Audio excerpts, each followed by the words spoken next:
Hey, welcome to the Twisted, Bent, Exhausted, and Entrepreneurial Podcast. My name is Jeff Harrison, along with and she's not dancing today. I don't know. Maybe that's a New Year thing. What's the deal here? I'm typing. She's talking and typing. We've got a pretty heavy show today, which in a very good way is going to help relieve the burden that sometimes we as entrepreneurs have and business owners. Leslie, I'm excited to talk about today's topic. How about you? Yeah, me too. I think that there's going to be a lot of listeners who can relate to this. I know I can, so I'm sure others can. You know, this is one of those deals where we try to identify, or I think we will help identify one of the causes of being twisted, bent, and exhausted. Right? Yeah. Yeah, it's the title of today's show is Strategic Drift and Why Smart Entrepreneurs End Up Busy, Broke, and Brilliantly. And if you'll give me the license to read a story, it kind of sets the tone for today. Fine. Okay, here. Okay. So this is about a businessman. It says, Mark didn't start out scattered. He started out sharp. He ran a small professional service business. Let's say like a marketing company, consulting, something knowledge-based. In the early years, the strategy was clean. One core offer, one clear audience, one simple promise. Revenue wasn't explosive, but it was predictable. More importantly, his thinking was calm. Then good things started happening. A client asked if he could also help him with something adjacent. Mark said yes, because he could and because saying yes felt strategic. Another client wanted a significant or a slightly different version of the offer. Mark adjusted. A referral came in from a different industry. He took it. None of these were mistakes. In isolation, each one made sense. In other words, nothing broke. That was the problem. By year 3, the business looked successful from the outside. Revenue was up. The website had more pages. The service list had grown. His calendar was full. But something, I feel like I'm reading like a Christmas story. But something subtle had changed. Oh, yeah, I got to go sleep. Yeah, Mark could no longer explain, and this is I think such a significant line. I agree. But something subtle had changed. Mark could no longer explain his business in one sentence without adding qualifiers. Yep. Strategy had been replaced. It had been diluted. His weeks were now spent context switching between different types of clients, different expectations, different definitions of done. He wasn't doing bad work, but he was doing fragmented work. Every decision took longer because nothing had a clear default anymore. When someone asked, "Is this a good opportunity?" the honest answer was, "I'm not sure, but it might be." That sentence became the operating system. Mark didn't feel reckless. He felt responsible. He told himself he was being adaptable, diverse, and resilient. But underneath that language is a quieter truth. He was reacting faster than he was deciding. The business didn't collapse. It just slowly became heavier to carry. Gosh, I can relate to that. By the time Mark realized he was exhausted, confused, and all that, the confusion felt structural, like it was just how things are now. Strategy wasn't something he revisited. It was something he assumed he no longer had time for. The drift wasn't caused by ego or laziness or bad judgment. It was caused by success without guardrails. Yeah. Boy, does that land for anybody? It lands for me. I mean, in this whole thing, there's no villains. Yeah, there's no villains. Oh, I'm sorry. Go ahead. I was going to say not 100%, but what it reminds me of is how, and I tell this story a lot, is that we allowed our clients to take us in different directions. We set out on our lifestyle management business to do a specific set of tasks. And over the years, and we've been in business 20 years. So over the years, clients would say, "Can you do this? And can you do that? And can you do this?" And I always say, of course, because I believe in selling with an empty bench and then figuring out how to get it done. But the problem with that is that you're right. Your services get so diluted that how do you pitch it? How do you say, I actually lost a client, because he asked me to come and talk to him about one specific service we offered. And instead of sticking with that, I tried to introduce all of our stuff because I knew there was opportunity with him. So that was completely the wrong strategy. He just said, no, I don't want to deal with her. She's not listening to me. This is what I want. She didn't do what I asked. He didn't say that to me, but I'm smart enough to know that's what happened. And so after that, now I am very careful about listening to what they're asking for and only offering other things when they ask for them, at least until I can get a relationship built and prove the quality of the services we offer. So I can totally relate to that about getting the dilution and the inability to articulate properly or stick to the script, basically, is what I'm trying to say. It's hard to stick to the script when you offer so many things. Right. Yeah. And it reminds me of the day when I said, I think of two different speakers, like professional speakers. Let's think about somebody like Tony Robbins. And you think about somebody that is your pastor at your church. Which one is harder? I think the guy that is your pastor at your church, because every week he has to come up with a new topic. In other words, he's speaking, but he's talking about something different every week. Tony Robbins, if you if I go to Tony Robbins and his 3-day seminar, and I went in like 2012, and then I went back a few years later, it was exactly the same. So what happened is he was a professional because he did the same thing every time. Now, did he inject some new things? Yeah, because he brought different speakers in. But his piece was almost identical. In other words, he was able to say, I did the same thing 1,000 times. Not I did one thing 1,000 times or 1,000 times. Ways. Yeah, 1,000 different ways. And sometimes I think that's what we do, don't we? Oh, yeah. I mean, look at, and this is one of the things that kind of blows my mind, is we're trying to create content and become heard in a very crowded marketplace, right? There's a zillion of everything now. I do coaching. There's so many coaches you can't even count. I do, in my other business, I do that. But then, your thought process is, I want to create new and better content to find what sticks, what lands, right? On the other side of that, similar to Tony Robbins, is Miguel Ruiz, whose book, The 4 Agreements, and I try to live my life by that book, right?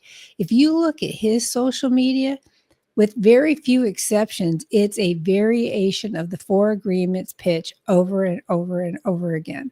It's not new stuff. He has other books, so once in a while he'll intersperse one of his other books, but the 4 Agreements far and away is his number one bestseller. And so nearly every social media post is about that. And you think, well, how many different ways can you pitch a book? But it doesn't matter. He's pitching the same book over and over and over again. Right. Yeah. And so, and when he does cruise seminars and things like that, or destination seminars where you can go somewhere and kind of have a retreat. And what does he talk about? The 4 Agreements every single time. So but he's an expert at nothing. Right? Yeah. And I think, God, how simple my life would be if I had one single thing that I did. We just finished making a new product, not a product, but a new service. And I think, God dang, did I just waste all my money to do this? Because, again, I'm going to have to figure out how to promote more than one thing, and it's hard. And along with this is when your ideal market changes. Now, have you found that in your business that the target or ideal client has changed? I've had that conversation with myself and with you many, many times. And I just keep going back to I keep trying to go back to the line that Jeff Bezos said. When somebody asked him in an interview, he says, tell us what's happening in the next 10 years. He said, I can't predict that. He said, I can't build a business on things I don't know what's going to happen. He said, so I built it on what I already know. And these three things that people want: a good price, they want to be able to return things if they want to, and the shipping is free. That's what I'm building my business on. Well, I asked that question. I said, well, I'm building my business on human behavior that hasn't changed, which means, hey, people, before they make buying decisions, the huge majority of them will do what? They'll do some research. And what do they research? Content. And so that's why I built my business on content. Now, the delivery process, or the generation of that seems to be the moving piece, but I keep trying to come back to, this is what I know. And until I'm proven that human behavior has changed, there's no reason for me to change that. Does that make sense? Well, it does for your business. In my business, for the lifestyle management service, our initial target market was upper end baby boomers, right? Not the Jeff Bezos or the Bill Gateses of the world, but just below that, people that were in middle management or CEO, CFO level positions in their companies who have since retired. People that wanted to be in middle management and didn't quite get there, but still appreciate the value of time and wanted to have somebody to help them alleviate their time. And now, 20 years later, a lot of them have passed away or aged out. And the wealth of America seems to have migrated to younger professionals, right? Now, on the plus side, that's not a downside, but the additional plus side is that since COVID, our entire society has changed, and people outsource way more than they used to. Nobody mows their lawn, nobody cleans their pool, nobody even washes their car anymore. Half the time, people don't walk their own dog. People are outsourcing more and more of their lives, because even with technology being as advanced as it is, we find ourselves busier than ever. People are always saying, I'm so worried AI is going to replace me, and it will replace some jobs, but it also makes us busier. Can I ask you a question? Sure. So with all this outsourcing, because I'm kind of sensing something, since a little disclosure, I do marketing for Leslie, right. What is the reason everybody outsources? What are they outsourcing for? Because they can financially do it, or is there another underlying reason? To me, that seems like that might be that trigger. I think it's the need for more hours in the day. I really do. Yeah, freedom. Yeah, that'd be the perfect way to say it. Because I'm going to write that down, because we haven't discussed it in that way. Go ahead. Yeah, because what happens is, during COVID, when people, and again, I've been saying this lately too, is that COVID seemed to have drawn a line in the sand for how society operates in the United States. So pre-COVID, people were going into offices. They were trying to get things done at night or on the weekends. People with young children were really overburdened because there wasn't, if you really looked at how many hours a day you got to spend with your kids, it wasn't very many. And so then during COVID, everybody's working from home. A great portion of America was working from home. They got where they didn't want to go out and go shopping. So they were ordering food deliveries. They were ordering product deliveries. Things were being, coming in. For a while, that was a market for us to go shop for people. However, now everybody got onto that. The grocery stores, Uber Eats, DoorDash, all these different systems have popped up where they will deliver I use Costco delivery at least twice a month. I mean, so I don't have to go to Costco. Now, am I able to go to Costco? Of course I am. But my time, I feel, is better spent doing something else, either work related or simple, just downtime. Yeah. Right.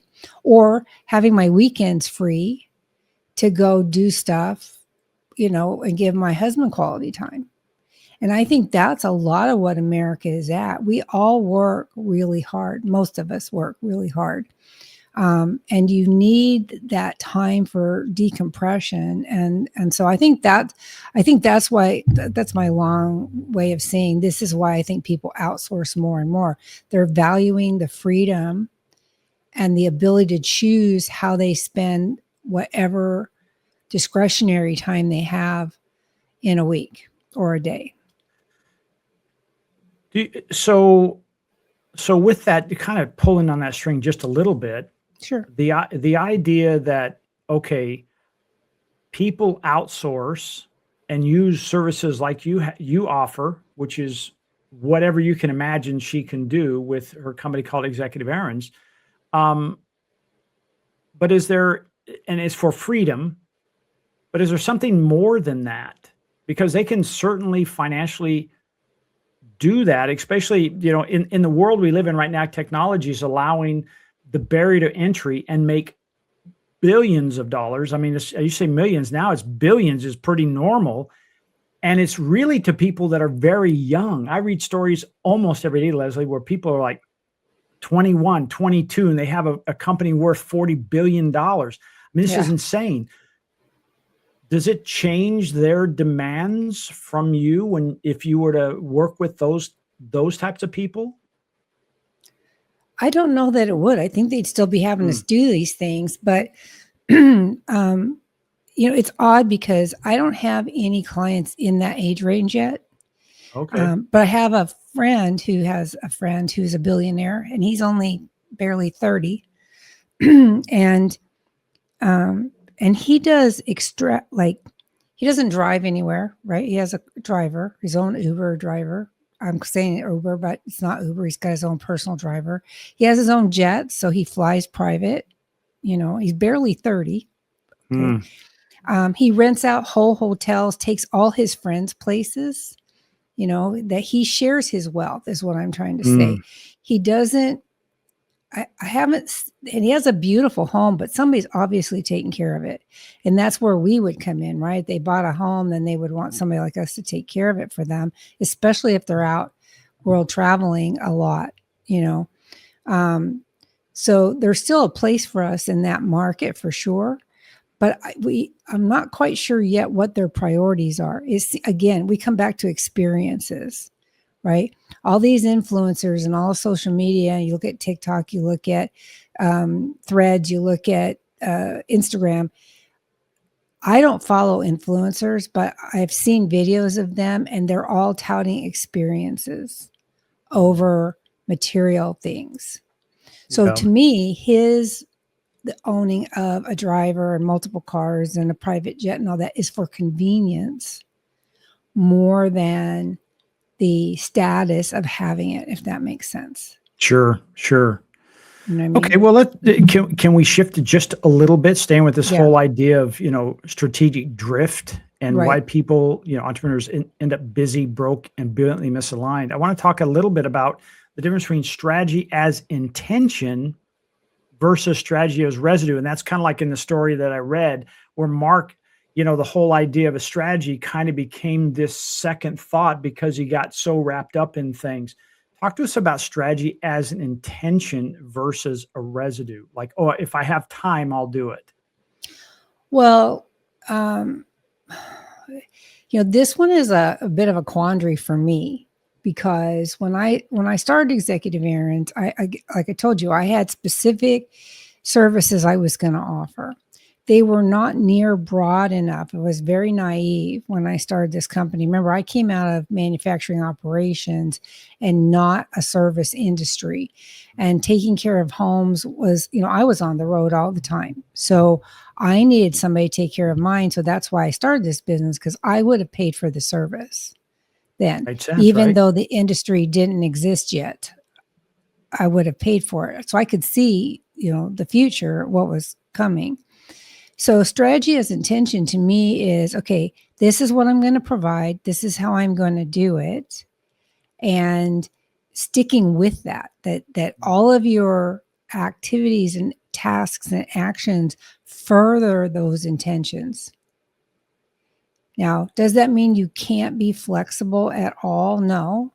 I think that you can allow, just like me, I was going to do housekeeping and carpet cleaning and stuff like that. It ended up being, can you take care of the pool? Can you take care of the landscaping? Can you take care, can you do this? Can you do that? Yes, yes, yes. I can. And I figured out how to do it. But again, I was at the very beginning of an industry. Yeah. And so we didn't have any clearly defined strategies at that time. Now I help people form their strategies. And I think that how do I say this? You have to have enough. First of all, you need to know where you're going with your business so that you know what your intention is. Am I building something to sell? Am I building a job for myself? What is my goal for helping people? Right.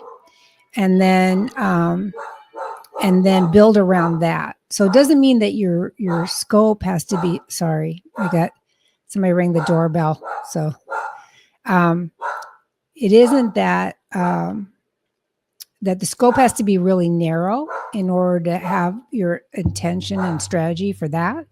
It just means that you have to look at the whole plan so that you know where you're going with it. Strategy is residue. Correct me if I'm wrong here, but doesn't that mean that you take on things you never intended to do? Oh, 100%. Or that don't fit with your business model? And so Absolutely. Then you're doing these extra things. Excuse me a second. Hang on. I'm going to mute myself for 1 second. Maybe. Can you mute me? Oh, I can mute me.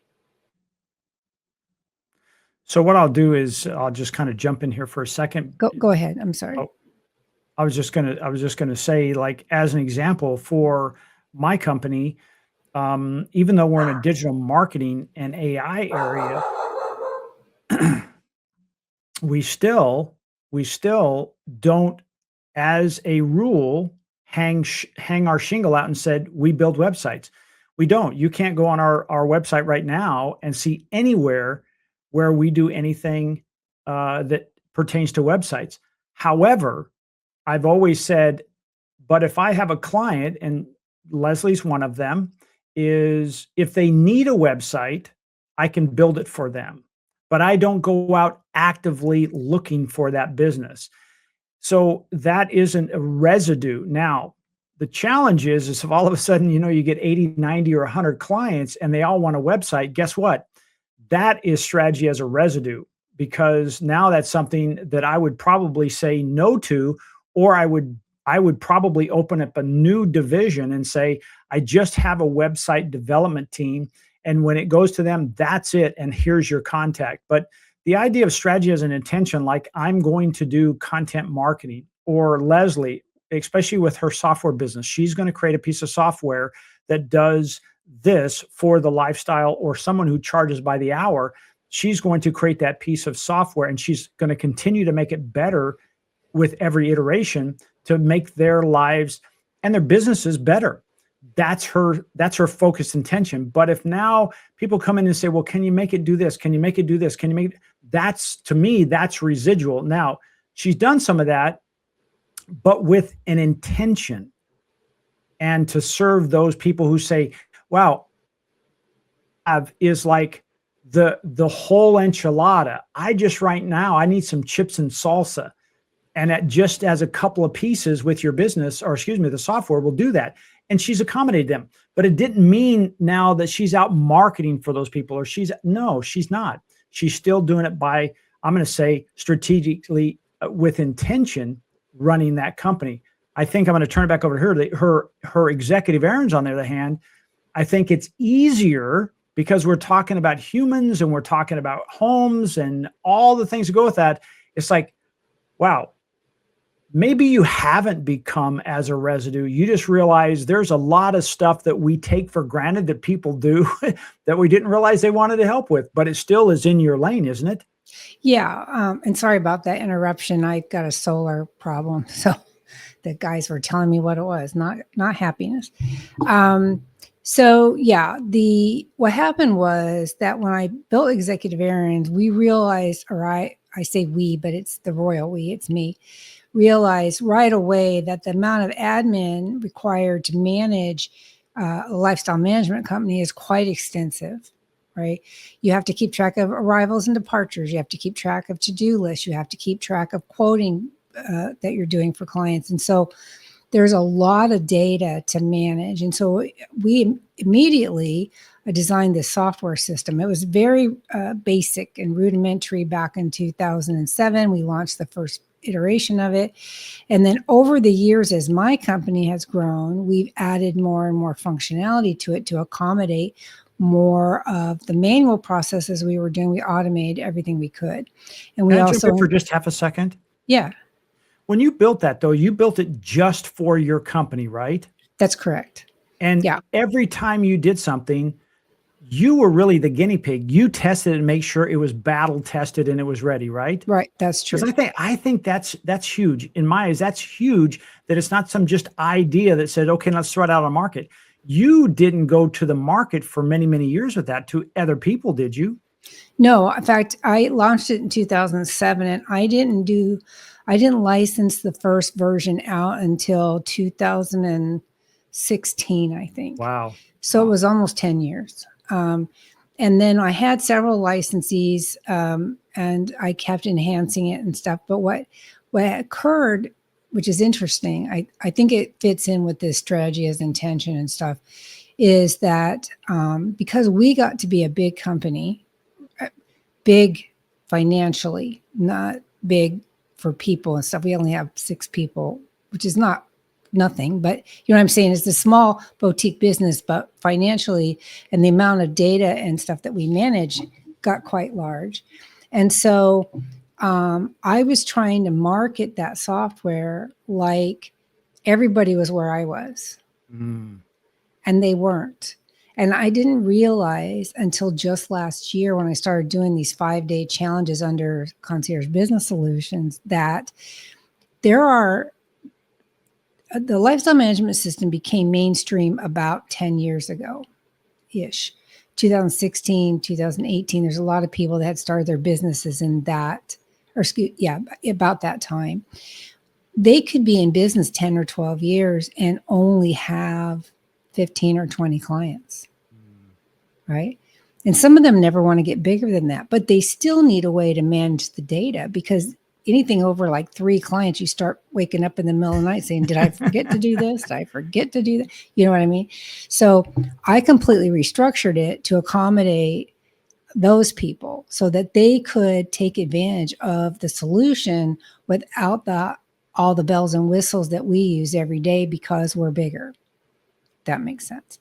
Makes total sense. So there was an intention, original intention between the software was to survive in my business, because I am so detail oriented and not wanting and quality driven that I did not want to let anything fall through the cracks.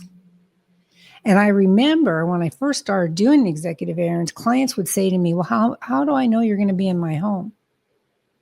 And so we would actually leave a copy of a paper, a 2-part form. We'd leave one part in their house so they would know that we had been there, which is not efficient and archaic. And in this day and age seems ludicrous, but that's what we used to do.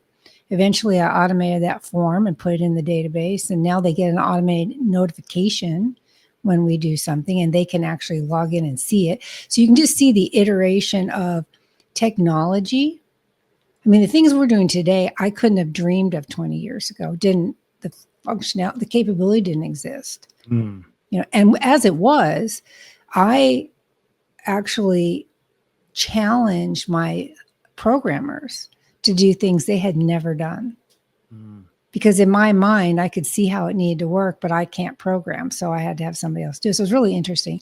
So that strategy was never originally set out to be for anybody else. It was just for me.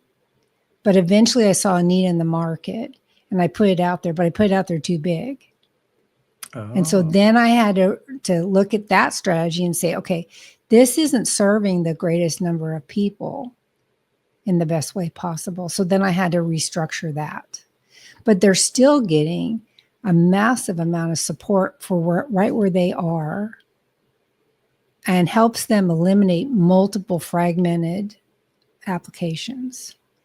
It's almost, Leslie, it's almost like if you see somebody out in the ocean and they are struggling, that you don't need to show up with a a battleship to get them out of the water, right? They need a life preserver, and you created a life Exactly. preserver, right? That's right. Yeah. And so they got their balance. Now, do you think over time now, because now they have a system that is, I'm going to say, a mini version of the full product, do you think that will allow them to say, wow, I can now do more because my time is demanded less? And then would they evolve? Have you set up a ladder with your system that they can say, okay, well, now I can add more services or more functionality, so that it's almost Absolutely. like, I think of like a child on a bike when they're learning to ride, they have training wheels. And then once they get their balance, they take the training wheels off. Next thing you know, they're in a 10 speed and they're racing around the neighborhood like they were like it's part of them. Yeah. Do you see that same thing happening with your customers? I do. And what's interesting is that the lowest, I'll call it the lowest level piece, just for conversation, is everything I use the first 10 years. Oh, wow. All, Okay. Plus, it's all of it plus more, because the calendar's in there and profiles are in there. We didn't have that in there at the time. But as And these far were as things that you just saw you needed, right? So you just we added them. needed them. Yeah. We needed them. I know I've used this statistic before, but when I automated time entry, we cut our entry time by 89%, That's amazing. which is a huge number. You Wow. know, the amount of labor it took to enter just time, because it was redundant and it was a manual. Even though it was in a database, it was still manual. I automated half of it and saved 89%. So can I automate all of it? No, because you have to have a human element to it. But I have automated as much as humanly possible. And so what's really cool is that for a very nominal amount of money, they can have everything that I built for 10 years and then some, and be able to run their business wonderfully efficiently, which then frees them up to be able to go and market and build their business. Because so many of the lifestyle management companies, even the teeny tiny ones, are bogged down in administrative fees, functions. They're spending 20 to 30, sometimes 40 hours a week just trying to track time and do time cards and bill clients and justify to the client what they've spent. And so this takes all of that away.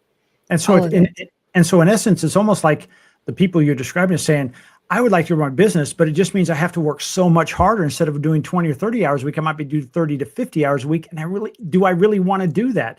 Well, your system reduces that or eliminates a tremendous amount of that. And now they can add more customers without that labor.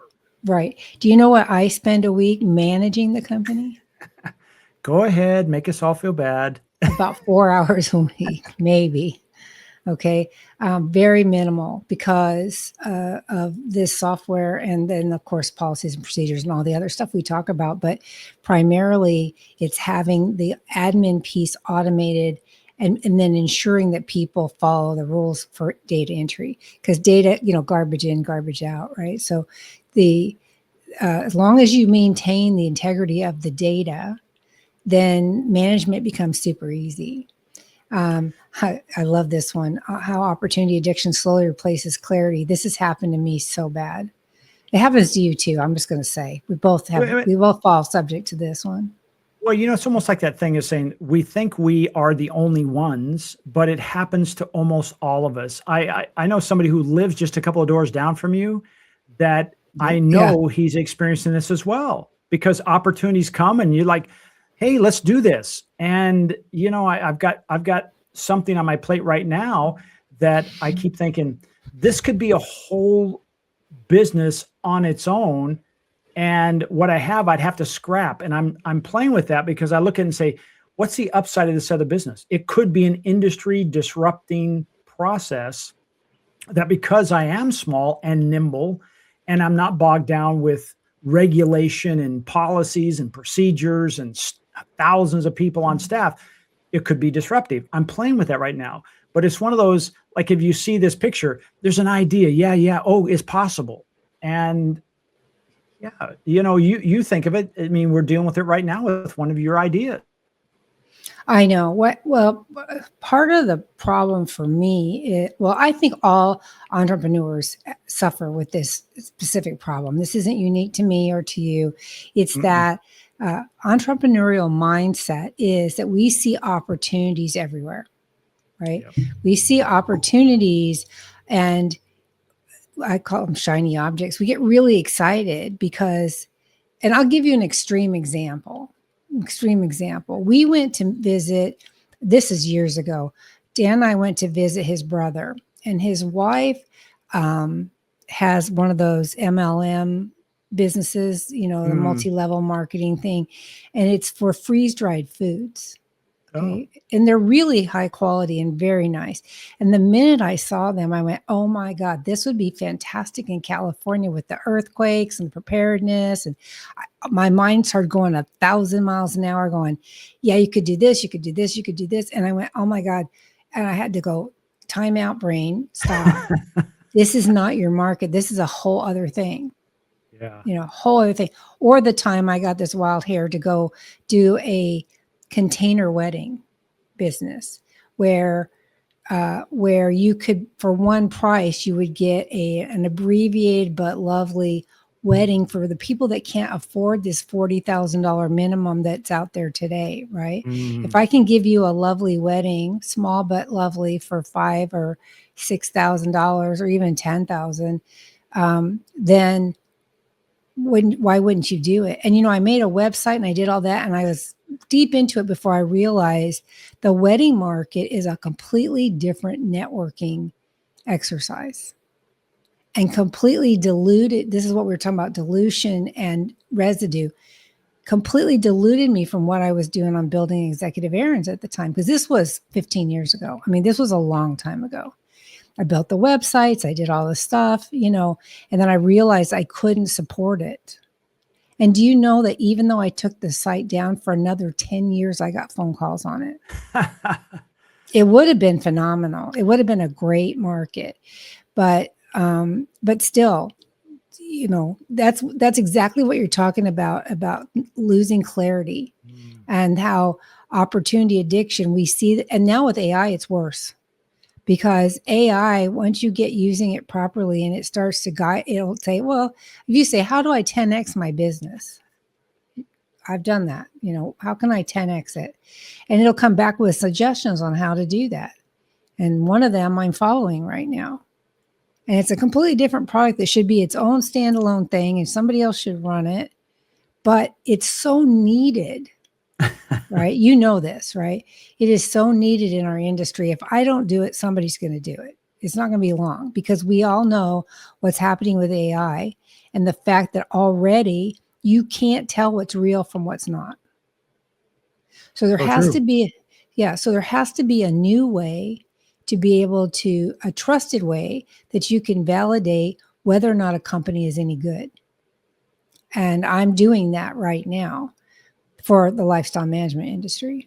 Because don't you already do that on a executive errands level? Anytime somebody comes into your sphere, because you have that same referral process within executive errands in a way, and you do all the vetting and make sure it works. So again, it takes me back to that, hey, before you ever launched it, you actually have made it bulletproof. You've battle tested it. So it's effective, because this is what it does at the end, right? This just came to me of like, oh, wait a second. This is nothing new. You already do that on a daily basis. Anytime you bring somebody in, right?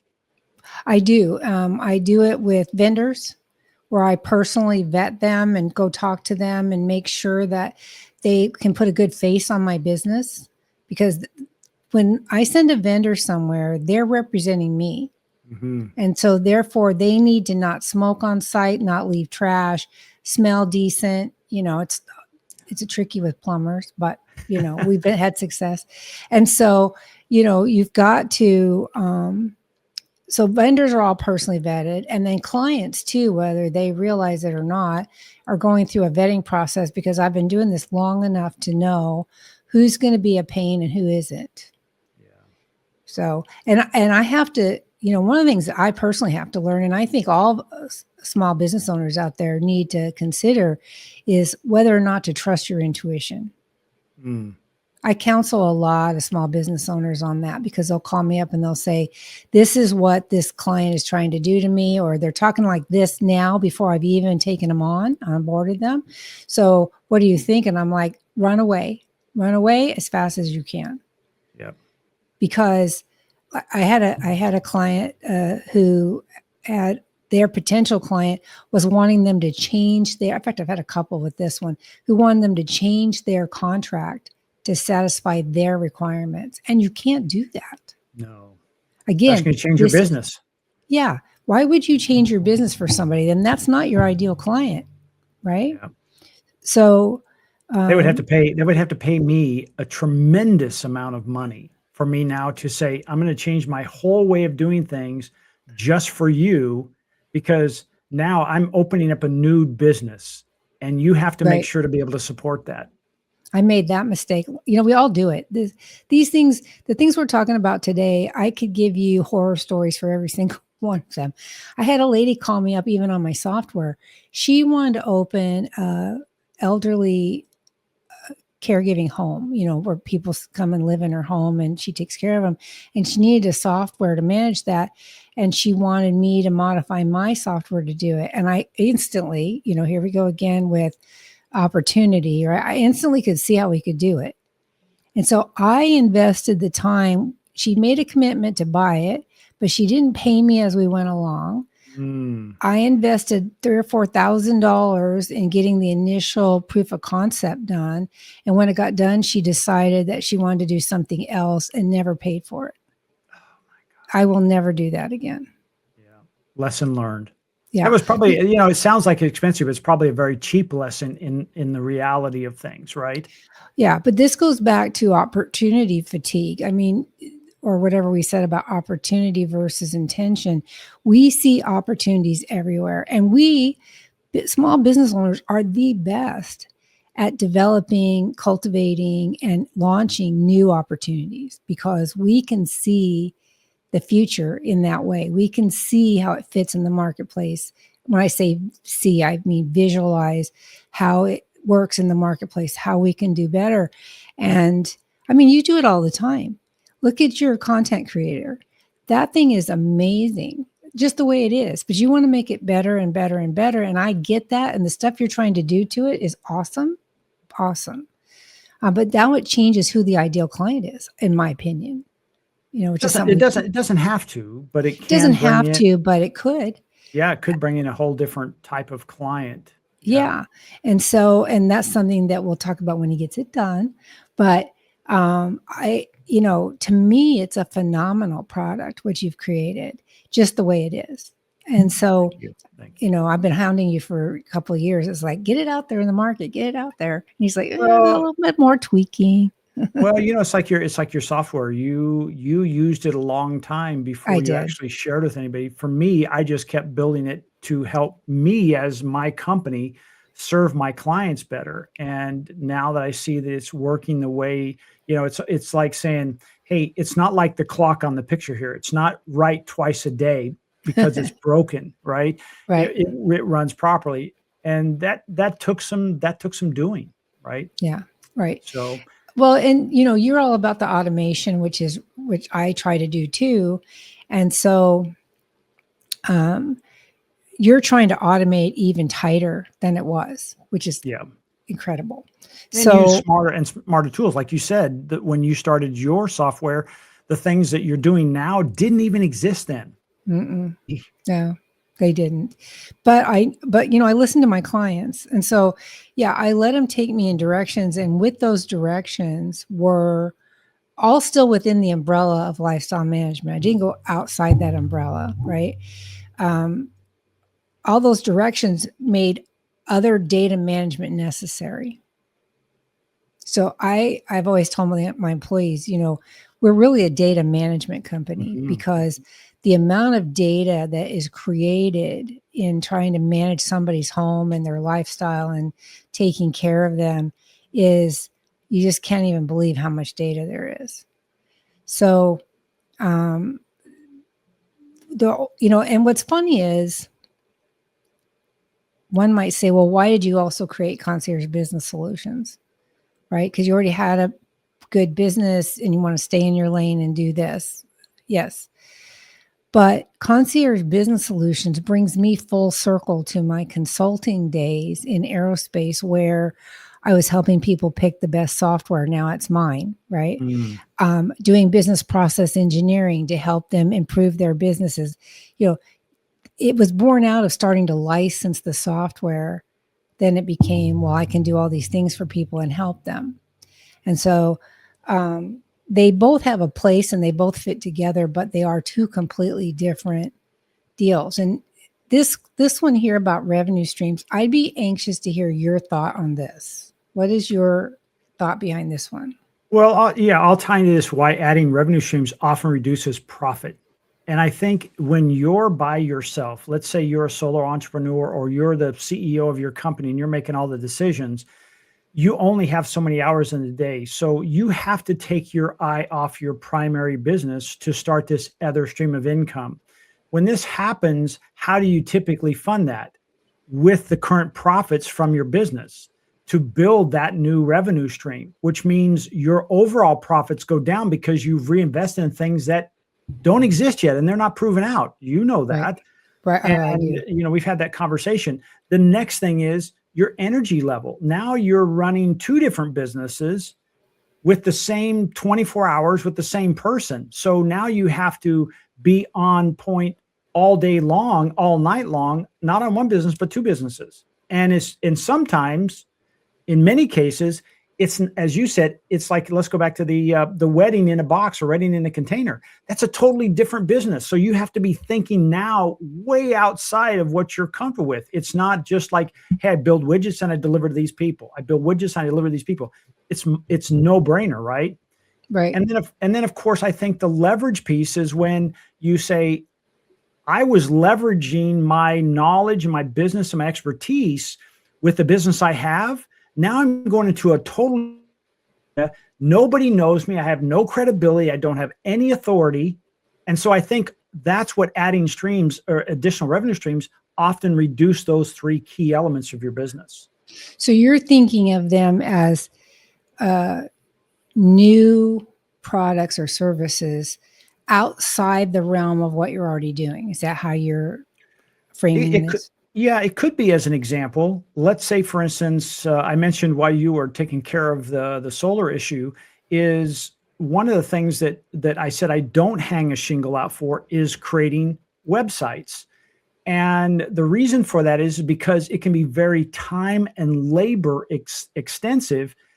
And it can also be one of those things where based on who you're dealing with, we always call them the fonts and spacing people because they can never make a decision, right? And sometimes you're going, this is a 2-week job and I've been with it for 3 months. Well, now if you spread those hours out, you're not making any money doing that. I don't want to get into that situation. Even though it's still in my realm, in my place, it's not my primary business. So that's what I'm talking about mainly. I can tell you how to avoid that, but okay. So as somebody who would never do that. Well, I don't do that anymore because when I realized how quickly that happened, I said, listen, I need this much upfront payment. And before we even start working on it, I need all the content. And if you don't have it between this and this, then you'll lose your deposit. And once we get all of it, we typically can build a website within 2 weeks or less. Yeah, it's also limiting the number of revisions is another tactic for that. But I was thinking that's a tough one. That's a tough one. I don't want to throw any spears, but you're a person, as an example, if I said 3 revisions, how much do I charge for each revision? You would be so upset at me. But on the plus side, I did give you everything at one time. But then you revised it and revised it again. I know. I guess that's 3 revisions. Sorry. That's 3 revisions. I'm waiting for the final product. But anyway. So that's my take. When you said adding revenue streams, I was thinking like trying to maximize the revenue stream within the context of your business is, itself. Like I have multiple revenue streams for Executive Errands and I have multiple revenue streams for Concierge Business Solutions, but they're all under the umbrella of those 2 companies.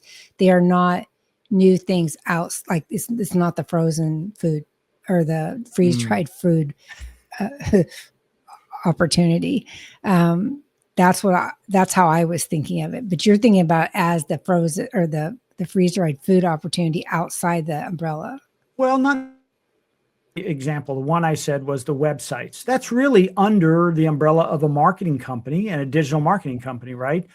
But it takes different employees. It takes like graphic artists and website developers and SEO and it takes a different group of people than it does to create content, like right. Blog posts, videos, things like that. So even though it's under the umbrella, it reduces my profit, energy, and leverage because I've got to recreate that in that. Another one would be creating automation workflows. Hey, we're really good at creating automation workflows and using AI in that. I don't hang a shingle out now to do that. I take that back. I do have that on my website because I thought that was a good direction to go. I think I went out a little early. Yeah, right. It's like I had the pet rock before anybody thought it was a good idea. Yeah. Yeah. So. AI is and we should do a whole discussion about how AI, the kind of tool it is, because people so many times think that they're going to open up AI and it's going to do all this stuff for them, and it doesn't. And so then they think that it's just a piece of crap, and that's not true. It's how you use it and how you teach it and how there's all these kinds of things that go with AI that, and we've talked about it quite a bit on this podcast, but I think it would serve our viewers well to talk about the misconceptions of AI. Maybe that'd be a good topic for one of these podcasts. Write that down. I'll write it down. Write that down. What's the hidden tax of keeping your options open? I need to know if I'm guilty of this or not. Exhaustion, frustration. It's always being pulled into the past. Oh, I know. Right? You're trying to push your business forward. Let's use an example. Let's say you're saying, okay, well, I just want to add more absentee homeowners. Oh, wait a second, but I'm also doing this referral program. Okay, so I'm back on this. Oh, wait a second, I want to do this affiliate program. Okay, now I get back on. Oh, I'm being pulled back here. So I think it's that old, how many steps forward, how many steps backward kind of thing. Yeah. And that's keeping you pulled back. And as it says, the hidden tax of that, the tax meaning the tax on you personally. Yeah. I also see, like, I've got licensees and coaching clients that are trying to, how am I trying to say this? They're trying to leverage a specific service in an industry that has changed. For example, Airbnb is now trying to offer on-the-ground services in all these different markets they service, and they're taking on vendors that I don't know how much vetting they're doing, but even if they have insurance, doesn't mean that they're good, right? And so people, clients, like I have a lady that does a lot of event planning, and she does catering and she's private chef. Excuse me. And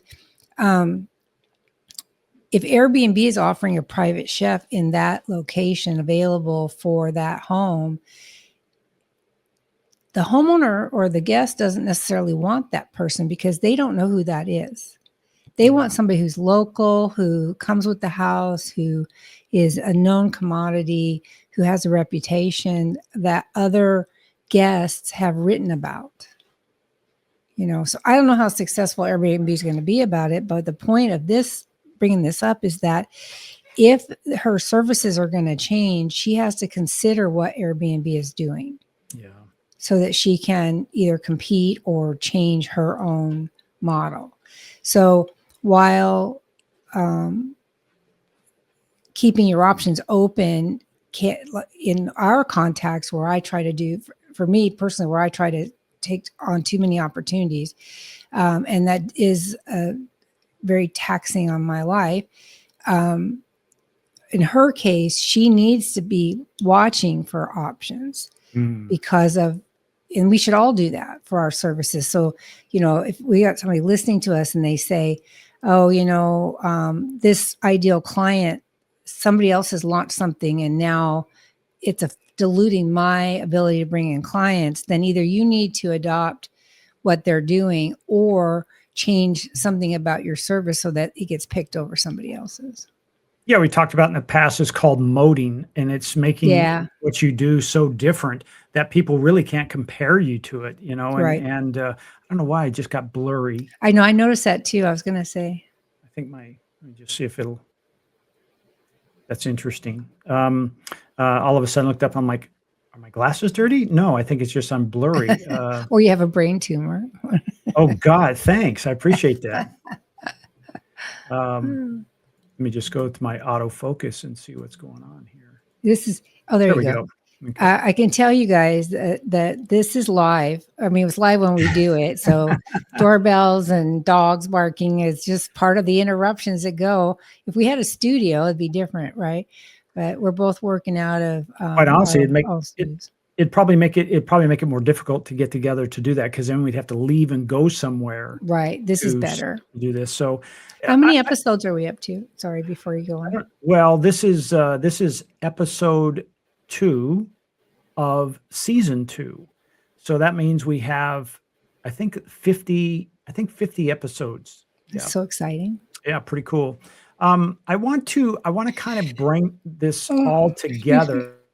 Okay. Kind of a little test, and I call it a simple litmus test. No, on not whatever this you're one. doing. Yeah. Does this decision make the next 90 days simpler or more complex? And this is one of those, I think, Leslie, this is one of those gut checks where you have to really, really be honest with yourself. I recommend, unless you've properly prompted it, do not put this into ChatGPT, because inherently the way it's designed is to support you in a positive, supportive manner and to find that answer. Unless I call it making a sparring partner out of it. In other words, it's designed to, yes, support you, but to look for the flaws in the flies in the ointment and make sure it points it out to you. So if you do this, it used to be it's still called the Ben Franklin. If I do it, what are the pros? If I do it, what are the cons? And if one outweighs the other, that's the decision. Go with it in the next 90 days. What are your thoughts on that? Oh, I agree 100%. I personally am a high output person. I can accomplish a lot in a very short amount of time. And I'm also a workaholic. So those two go together really, really well, or really, really badly, depending on your perspective. Like chips and hot sauce. I know. I mean, I can come up with, I put probably 80 hours into this other thing, and I used AI to help me do it, so it could have been way worse. And again, it might be too early for it, but somebody's going to do it one way or the other. So I agree. If you're looking at an opportunity and it's going to take a lot of work to make it happen, then maybe you need to rethink that. And that doesn't mean it's the wrong thing to do. It's just you need to go into it with an awareness of what the cost is going to be. And I don't mean dollars and cents. I mean emotional, on your business, in your personal relationships. How much time is it going to, how twisted up are you going to get? We're twisted, bent, and exhausted as it is. That's our podcast. Before you add something new, or before you decide to do something different, you need to really think about the impact on your life. And I say that to all of my coaching clients and all of my licensees, because you can get really wrapped up in your shorts really easily. And and like I said, we're all opportunity people. We see that opportunity. We can visualize how it could work and why it should work. And we're really good at justifying why we need to do it. Yeah, and not afraid to take a risk. That's right. I'll walk off a cliff anywhere for business. If it's personal, not so much. But if it's business, I'll walk off any cliff. And if it's wrong, I go, okay, what did I learn from this? And how do I do it differently? I'm okay with that. It doesn't affect me one way or the other. I don't even care when people say no to me, because then it just helps me figure out how to do it better, you know? So this is a really important, it's not a simple litmus test. I think it's a genuinely valid litmus test. Yeah. And it's something you have to be honest with yourself about. Would you also, if you have someone who is a coach, would you use something like this in a conversation, say a coaching session? Hey, I'm thinking about doing this. Help me understand. Hey, will this make my life simpler or more complex? So that you have someone outside the ring while you're boxing inside the ring can see things that you can't. Yeah, for sure. I mean, we all small business owners need a coach. Doesn't have to be me, should be me, but it doesn't have to be me. I coach you, right?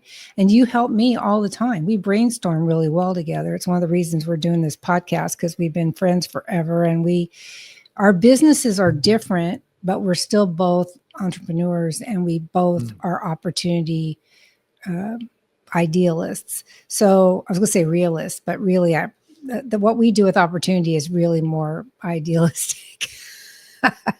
Yeah. So you need a coach. You need somebody to bounce things off of, because they can't have any skin in the game, right? You know, as a matter of fact, when we do coaching sessions, I change my whole hat and attitude and everything else. I'm not a good coddler coach. So I'm like very cut and dried, and this is how it is, and this is how it looks. Because that's what people need. They don't need a sycophant saying, yeah, that's good. Oh, just like ChatGPT is kind of a yes man. It will say yes to everything. So you have to filter that stuff out, and you need a human being who can get to know you, your business, what your strengths are, where you have weaknesses, so that we can leverage those strengths and minimize those weaknesses, and point out, you know, hey, you can do this for sure, but is it the right move? And here's why, you know, forest and the trees. And it doesn't even mean that, hey, if your life is more complex for 90 days, but you say after 90 days, this is the change and it's worth it, that's okay too. But the big thing is just take a moment. Just take a moment and do this exercise, and then start weighing, is it worth it or not? You know, like let's use your wedding in a container idea. It's a great idea, and there's a market for it. Right. In 90 days, is your life going to change dramatically in a very positive those 90 days, and you're okay? And then you can kind of go back to normal. If the answer is yes, okay. If the answer is no, it's like, no, I'm gonna have to go to wedding events, and I'm gonna have to go to, you know, expos. That's right. No, network. It'll never change. Yeah. So you say, okay, market. All of a sudden it's like, what was I thinking? You know, well, I really wanted to do it. You know, I really did want to do it. And that was before gay marriage was approved. And I could see that was going to happen. So I had one that was for straight couples and one that was for gay couples with similar but different names, ready on the cusp for when that got approved, because I knew it was going to happen. And so, you know, and it could have been huge. It would still be huge today. It just isn't something that I want to take on, because I'm focused on executive errands and concierge business solutions. Those are my life, and I love them both. And one gives me more joy than the other ones, depending on the day, actually. Well, let's wrap up today. And before we go, let's talk about your coaching, the 5-day Freedom Challenge. That tell us a little bit about that and how people get involved. The link is on the screen. Yeah, it's a free one-on-one coaching session for 5 days, about an hour per day. Although, to be honest with you, I tend to go over. I have a very hard time sticking to just 1 hour. We go a little bit over every time. I have a new one starting next week, so I'm excited about that. And this is an opportunity for an outside person to take a hard look at your business and help you identify the opportunities that fit for your business. Just like we've been talking about today, there's so many opportunities, but you need to prioritize and pick the things that fit with your goals for your business. And sometimes that is automation, and sometimes that is somebody to hold you accountable, so additional coaching. Sometimes that is a new financial operating system. Quite often it's hiring help. So it really just depends on the business and the person and where they're at in their business. That's why it's so personal. That's why it's a one-on-one and not a group. I don't want to give generic responses because everybody's business is different. Businesses run one specific way. There is a way to run a business. However, depending on where you are, what your products or services are, your geographic location, what tools that you use, there's so many factors that create a variety and need to be evaluated before you get before you can move forward. Generally, there's always a bottleneck when people come to see me. It's like I had one lady who came just because it was free and she wanted to see what I would say. And she was so impressed that she signed up for software right away. So there's not an objective for you have to buy something in it. It's free. But if we have a tool that can help you and it fits with your budget and what your goals are, then by all means, we're happy to share, So just sign up for that. Again, the URL is on the screen. And with that, I'm going to say, Leslie, this has been a great conversation. The whole topic was strategic drift, why smart entrepreneurs end up busy, broke, and brilliantly misaligned. And I hope we've pointed out some things and given you some ideas today that can say, hey, I don't have to be twisted, bent, and exhausted as an entrepreneur. So, Leslie, with that, I'm gonna say have a great week and thanks for joining us. Please do us one favor. If you just do us one favor, give us a 5-star review if you liked it and share it with one person you know. I'm not asking you to share it with all your friends. Share it with one person you know that you feel like, hey, this episode could be good for you. Like I said, this is season 2, episode 2, so we have about 50 episodes in the can. A lot of good information in there. So thank you for joining us today, Leslie. Yeah, thank you guys.